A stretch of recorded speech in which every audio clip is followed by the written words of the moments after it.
Okay, in this video I'm going to teach you how to install a shower glass door, and we're going to have two panels, one that's going to be located here and the door that is going to be here. So it's going to be a frameless shower, and so there are going to be some brackets and some tools that I'm going to show you in a moment that we're going to need.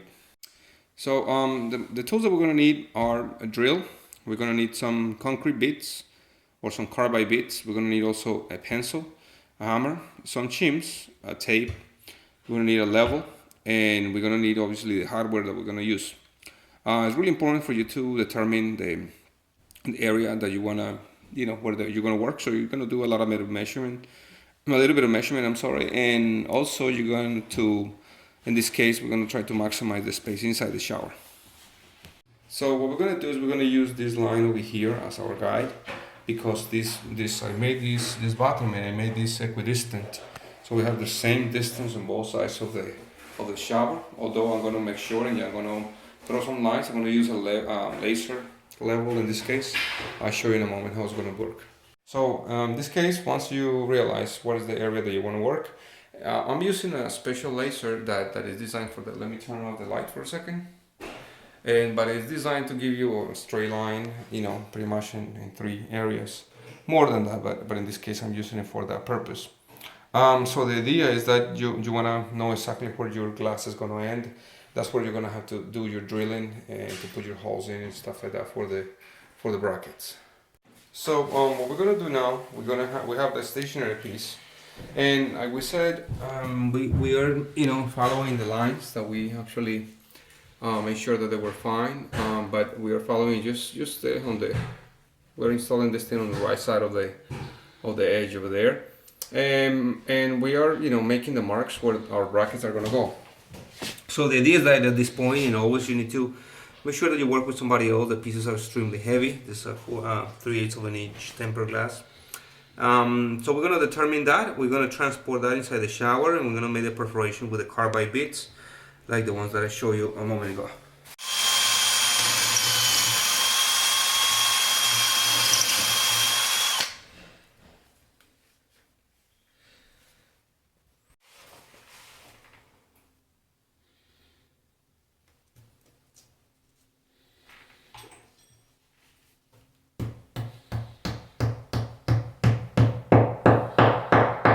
Okay, so now that we have the perforations, I put these little root plugs, although in this case we have wood behind it, because that was kind of the idea when I built the shower, to have some support in the back. I just put a root plug over here to make sure that we give a lot of strength. So what we're going to do is we're going to put these little braces, or these little brackets. It has a screw and a plate on the front. The plate doesn't have a hole, this one has it, so you want to make sure that you put the screw part inside the shower, or whatever you want to see it's nice to see a flush thing. So I have this about 2-inch screws that we're going to use. I'm going to put it right there. We're going to do the same thing in the three areas, 1, 2, 3. Then we're going to place our glass there.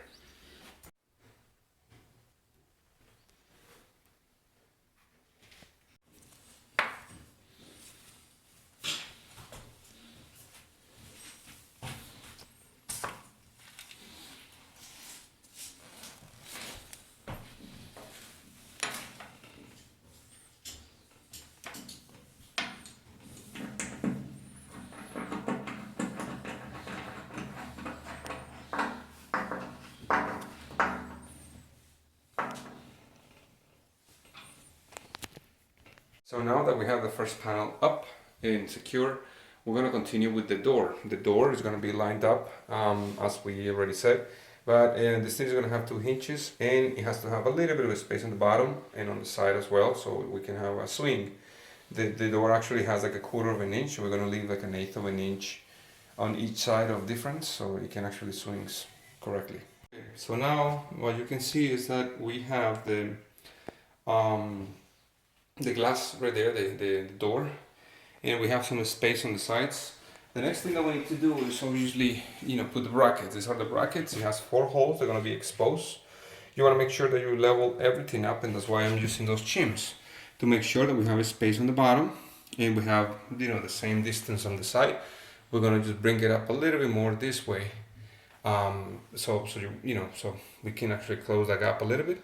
We're not planning to use any type of shim or whatever because we have a nice inclination towards the inside of the shower. So we're gonna go ahead and do the same thing, the same marking that we did before, to make sure that we have the brackets where they go. So I'm gonna pre-mount this on the walls, I mean on the door itself, and then we're gonna make the marks.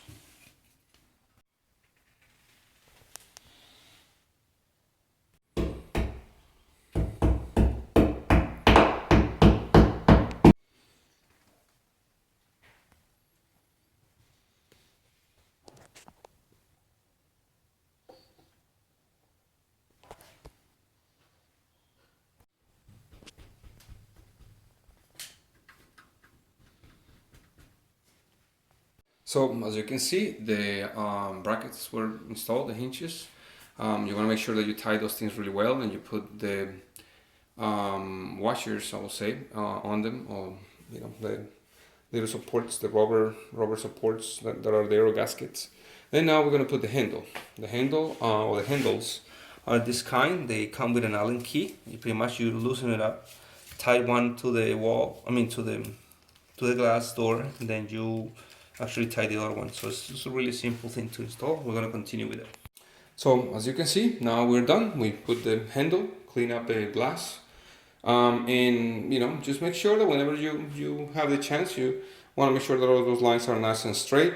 I'm not using silicone in this case or none of those materials. I want to make sure that if it leaks, I mean, I had a nice inclination. I built the shower and I have a nice inclination on the step. So I want to make sure that before I put something that may collect any soap or mold or whatever, I can actually work freely with it. So if that's the case, I will put a little bit of silicone and maybe like a little rubberized threshold on the door itself.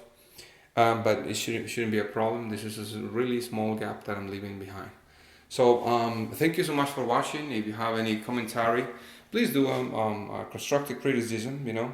I don't mind all the comments. I want to make sure that we can keep a nice positive conversation. If you have more ideas, and obviously you have more experience than what I do and everything, I always appreciate your thought, your input in any of these videos. So thank you so much, and I hope to serve you in the next one. Bye bye.